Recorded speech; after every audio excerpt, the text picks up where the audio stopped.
하나님 말씀 에스겔서 20장 27절부터 32절 말씀입니다.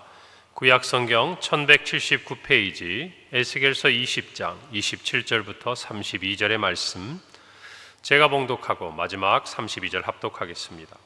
그런즉 인자야, 이스라엘 족속에게 말하여 이르라. 주 여호와께서 이같이 말씀하셨느니라. 너희 조상들이 또 내게 범죄하여 나를 욕되게 하였느니라. 내가 내 손을 들어 그들에게 주기로 맹세한 땅으로 그들을 인도하여 드렸더니 그들이 모든 높은 산과 모든 무성한 나무를 보고 거기에서 제사를 드리고 분노하게 하는 제물을 올리며 또 거기서 분향하고 전제물을 부어드린지라. 이에 내가 그들에게 이르기를 너희가 다니는 산당이 무엇이냐 하였노라. 그것을 오늘날까지 바마라 일컫느니라. 그러므로 너는 이스라엘 족속에게 이르라. 주 여호와께서 이같이 말씀하셨느니라. 너희가 조상들의 풍속을 따라 너희 자신을 더럽히며 그 모든 가증한 것을 따라 행음하느냐. 너희가 또 너희 아들을 화제로 삼아 불 가운데로 지나게 하며 오늘까지 너희 자신을 우상들로 말미암아 더럽히느냐. 이스라엘 족속아, 너희가 내게 묻기를 내가 용납하겠느냐. 주 여호와의 말씀이니라. 내가 나의 삶을 두고 맹세하노니 너희가 내게 묻기를 내가 용납하지 아니하리라. 함께 읽습니다. 너희가 스스로 이르기를 우리가 이방인 곧 여러 나라 족속같이 되어서 목석을 경배하리라 하거니와 너희 마음에 품은 것을 결코 이루지 못하리라.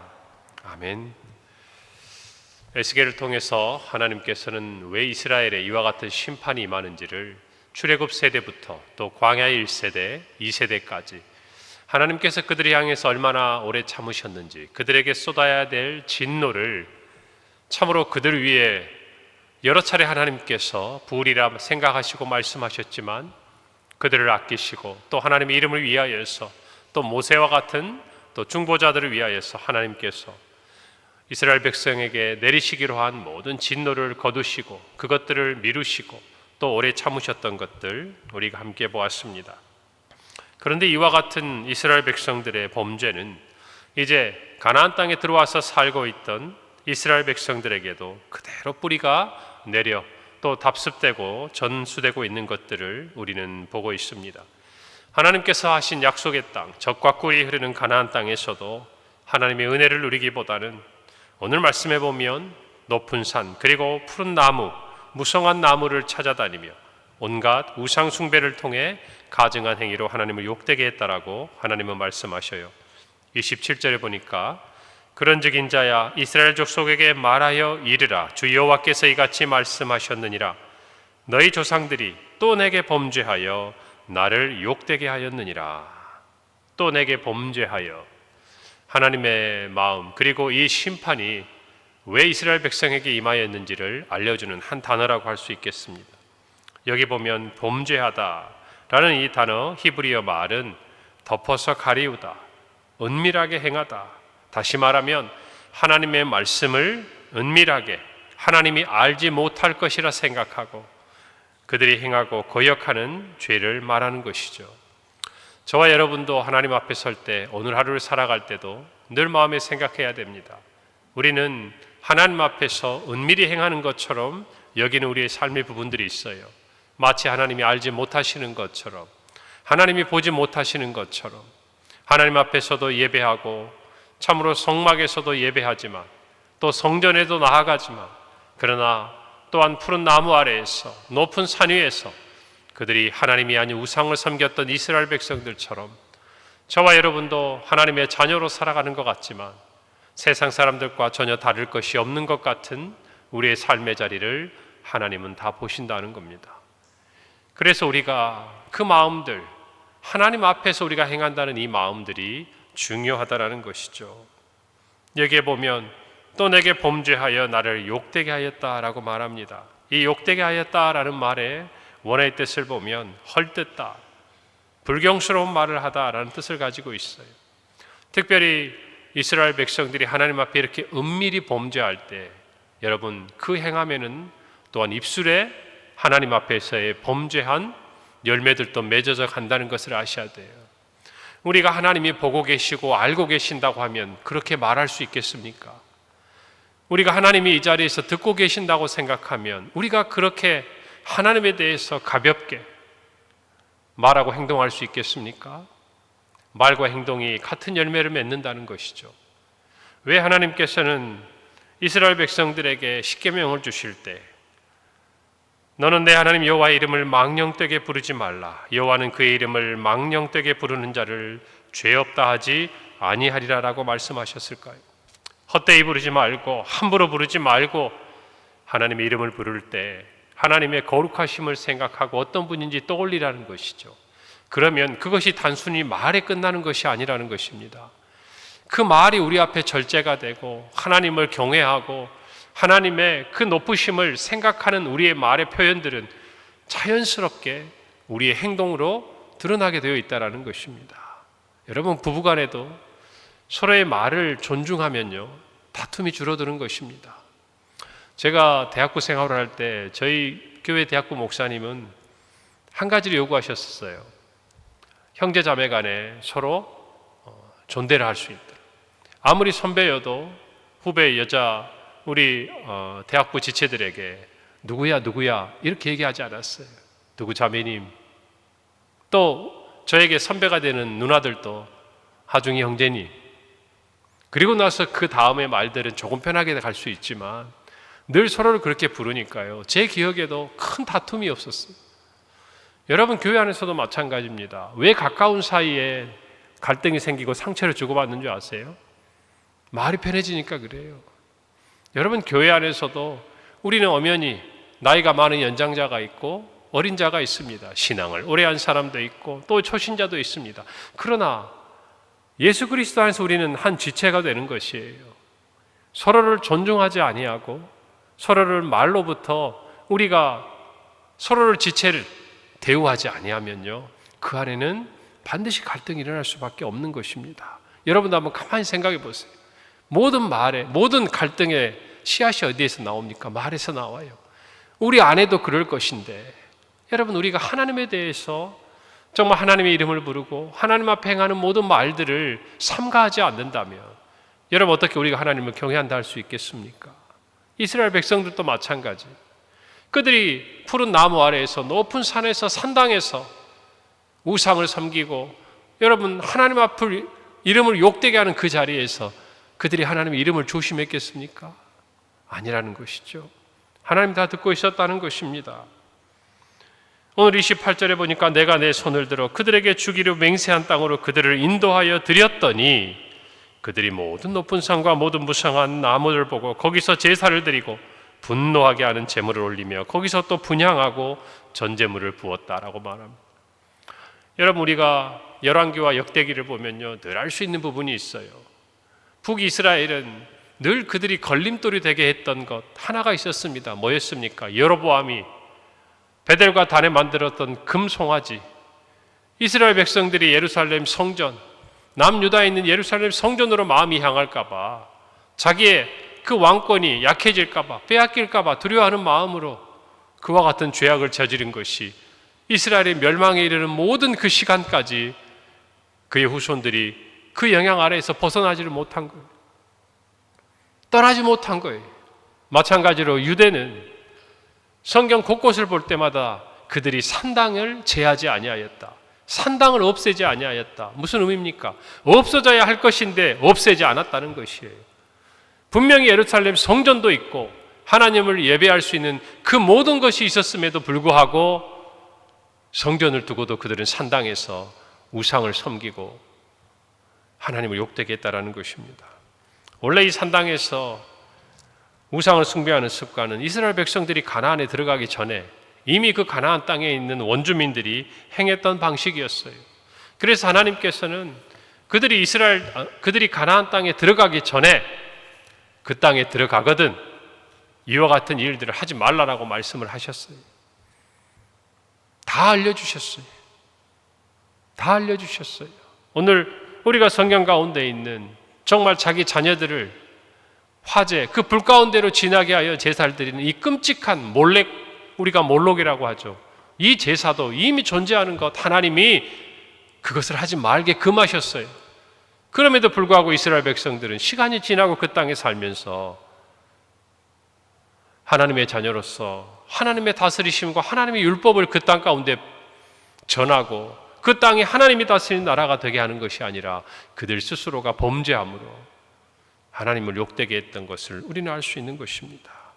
여러분 29절에 보니까 이에 내가 그들에게 이르기를 너희가 다니는 산당이 무엇이냐 하였노라. 그것을 오늘날까지 바마라 일컫는다라고 말합니다. 산당의 히브리어가 바마입니다. 이 뜻은 문자적으로 높은 장소라는 것이에요.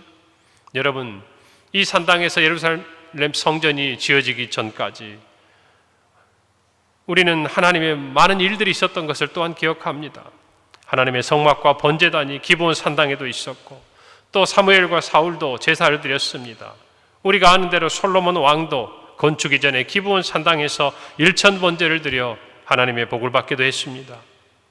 여러분 그런데 이 산당이 성전이 건축한 이후에도 여전히 존재했을 뿐만 아니라 더 중요한 것은 그곳에서 우상을 숭배하는 하나님 앞에 죄를 저지르는 온상이 되었다는 것이에요. 여러분 히스기야나 요시야 왕처럼 종교개혁을 했던 왕들이 가장 힘을 기울였지만 끝내 뿌리 뽑지 못한 게 무엇이냐? 바로 산당을 없애는 거였어요. 결국 하나님께서는 오늘 에스겔 선지자를 통해서 앞으로 예루살렘 성전이 무너지고 예루살렘이 멸망할 것에 대해서 말씀하시면서 그들이 끝끝내 버리지 못한 우상의 정말 그 결과가 어떠한 것인지, 하나님이 예루살렘 성전을 버리시고 이스라엘 백성들을 흩으시고 다시 모으시기까지, 다시 회복시키기까지 하나님이 그 이유가 어디에 있었는지, 그들의 범죄함이, 그들의 죄악이 무엇이었는지를 오늘 분명히 말씀하시는 거예요. 산당이 무엇이냐는 하나님의 말씀을 떠올려 보십시오. 그들은 말할 수 있을 겁니다. 여기서 우리가 하나님께 일천번제도 드렸고요, 여기서 하나님께 제사도 드렸고요, 성막도 놓았었고요. 아니라는 것입니다. 실상은 우상을 섬기는 곳이요, 그들의 욕망을 채워가는 곳이었다는 것이죠. 범죄의 소굴이 되었다는 것입니다. 여러분, 예수님께서 십자가에 못 박히시던 그 주간에 성전을 정화시키셨어요. 비둘기를 팔고 돈을 환전하고 정말 그 예루살렘 성전에서 사두개인들을 중심으로 하나님의 성전을 예배하는 곳임에도 불구하고 그들의 정치적인 욕망과 또 그들의 정말 경제적인 물질적인 그 모든 것들을 채웠던 그 자리, 예수님께서 어떻게 하셨어요? 비둘기를 내어쫓고 동전 뒤엎으면서 하신 말씀 아닙니까? 마태복음 21장 13절, 그들에게 이르시되 기록된 바 내 집은 기도하는 집이라 일컬음을 받으리라 하였거늘 너희는 강도의 소굴을 만드는도다. 사랑하는 성도 여러분, 오늘 저와 여러분의 삶의 자리도 마찬가지, 오늘 이 자리에 이 시간 우리가 예배를 드립니다마는 또다시 우리가 산당을 찾고 있지는 않는지 생각하셔야 돼요. 여기서는 하나님 앞에 예배드리고 여기서는 하나님의 이름을 부르지 마, 세상 가운데 나가 우리에게 놓여진 산당은 없는지 끊어내지 못하고 여전히 그곳에서 머물러 있는 우리의 모습이 있는 그 자리는 없는지 여러분, 우리 모두가 돌아볼 수 있기를 바랍니다. 하나님께 예배한 우리가 되어야 합니다. 이곳에서 하나님을 부르는 그 찬송과 기도가 세상 가운데서도 동일하게 하나님 앞에 드려져야 하는 줄로 믿습니다. 31절 말씀에 너희가 또 너희 아들을 화제로 삼아 불 가운데로 지나게 하며 오늘까지 너희 자신을 우상으로 말미암아 더럽히느냐? 이스라엘 족속아, 너희가 내게 묻기를 내가 용납하겠느냐? 주 여호와의 말씀이니라. 내가 나의 삶을 두고 맹세하노니 너희가 내게 묻기를 내가 용납하지 아니하리라. 오늘 우리가 읽고 있는 에스겔서 20장은 이스라엘의 장로 여러 사람이 하나님께 물으려고 에스겔 앞에 찾아왔다는 이야기부터 시작을 하죠. 여러분, 그들은 하나님께 묻고 싶었습니다. 이유가 무엇일까요? 여러분, 오늘 이 말씀에서 하나님은요, 내가 내게 묻기를 용납하지 않겠다라고 말씀하고 계세요. 너희가 내게 묻는 것을 내가 용납하지 않겠다. 왜요? 그 중심을 아신다는 거예요. 여러분, 우리가 하나님께 물을 때는 무엇하기 위해서 묻습니까? 무엇하기 위해서 묻는 거죠? 순종하기 위해서 아닙니까? 하나님께 기도할 때 우리가 무엇을 위해 기도합니까? 하나님의 뜻을 알고자 합니다. 하나님의 뜻을 알았다면 그 뜻대로 순종하고자 하는 마음으로 기도하는 거 아닙니까? 여러분, 그런데 예레미야서도 마찬가지고 에스겔서도 마찬가지고 이 당시에 유대 땅에 남아있던 유민들이든 또는 포로로 끌려왔던 장로의 대표들이든 그들 모두는 알고 싶어 했지만 순종하려 하지는 않았어요. 하나님 그걸 아시는 거예요. 그러니 내게 묻는 것을 용납하지 않겠다 하시는 거예요. 그리고 하나님의 심판에 대해서 선지자를 통해 말씀하시는 겁니다. 제가 우리 청년부 수련회를 가서 우리 청년들과 대화를 하면서 혹시 신앙적으로 궁금한 게 있으면 물어라 라고 이야기를 했더니요, 몇 가지 한 10가지 정도 질문이 있었어요. 그래서 우리 장로님들 몇 분하고 가서 이런저런 대화들을 하는데요, 그 질문 중에 하나 그거였습니다. 하나님의 뜻은 어떻게 알 수 있습니까? 제가 그때 그렇게 말했어요. 하나님의 뜻을 아는 방법이 참 우리 성도들에게 있어서 또 목사인 나에게도 있어서도 늘 그것들을 추구하고 또 알려고 하는데 어쩌면 우리는 그보다 더 본질적인 질문에 답해야 된다. 그럼 제가 이런 말을 했어요. 왜 알고 싶느냐? 여러분은 왜 하나님의 뜻을 알고 싶습니까? 하나님의 뜻이 여러분이 생각하는 것과 맞는지 확인하고 싶은 겁니까? 아니면 하나님의 뜻을 알고 하나님의 뜻대로 순종하고 싶어서입니까? 한번 답을 해보라 그랬어. 이게 우선돼야 돼요. 이게 먼저 돼야 돼요. 하나님께 물으려면 하나님의 뜻이면 내가 순종하겠습니다라는 그 믿음의 고백을 가지고 하나님께 묻는 것이지, 들어보고 나서 내가 할 만하면 하고 내 생각과 맞으면 따라가고 내 뜻과 다르면 하나님 제가 조금 더 생각해 보겠습니다. 이것은 신앙이 아니죠. 우리 모두가 오늘 이 말씀을 통해서 마음에 새기기를 바랍니다. 하나님의 뜻을 알고자 한다면 순종할 준비를 하십시오. 주님 말씀하십시오. 내가 듣겠나이다. 이 말은 내가 순종하겠습니다. 이 고백인 거예요. 오늘 저와 여러분이 그런 마음으로 하나님 앞에 구하고 하나님의 뜻을 찾을 때 하나님의 놀라운 응답이 반드시 있을 줄로 믿습니다. 반드시 있을 줄로 믿습니다. 그 은혜가 우리 모든 성도들의 하루와 평생이 되기를 바랍니다. 기도하겠습니다. 하나님 은혜를 감사합니다. 오늘 말씀을 통해서 참으로 이스라엘이 하나님 앞에 어떻게 범죄하였는지를 봅니다. 또 그 범죄가 그의 조상들로부터 정말 이스라엘의 멸망을 코앞에 둔, 예루살렘의 멸망과 성전의 회파를 코앞에 둔 이 시점까지도 변화되지 않는 안타까운 현실을 봅니다. 하나님, 참으로 하나님께 예배하면서 산당을 찾는, 하나님 앞에 범죄하는 참으로 이 이스라엘 백성들과 같은 모습이 우리 안에 있지는 않는지 돌아보게 하시고 하나님만 예배하는 우리가 되게 하여 주시옵소서. 아버지 하나님, 주님 앞에 기도하고 하나님의 뜻을 알기를 원하는데 우리의 마음속에 참으로 주님이 말씀하시면 듣겠나이다, 순종의 그 결단을 가지고 기도할 때 하나님 뜻을 밝히 보이시고 우리 성도들의 삶에 주의 은혜와 능력을 더하여 주시옵소서. 인도하여 주시옵소서. 예수님 이름으로 기도합니다. 아멘.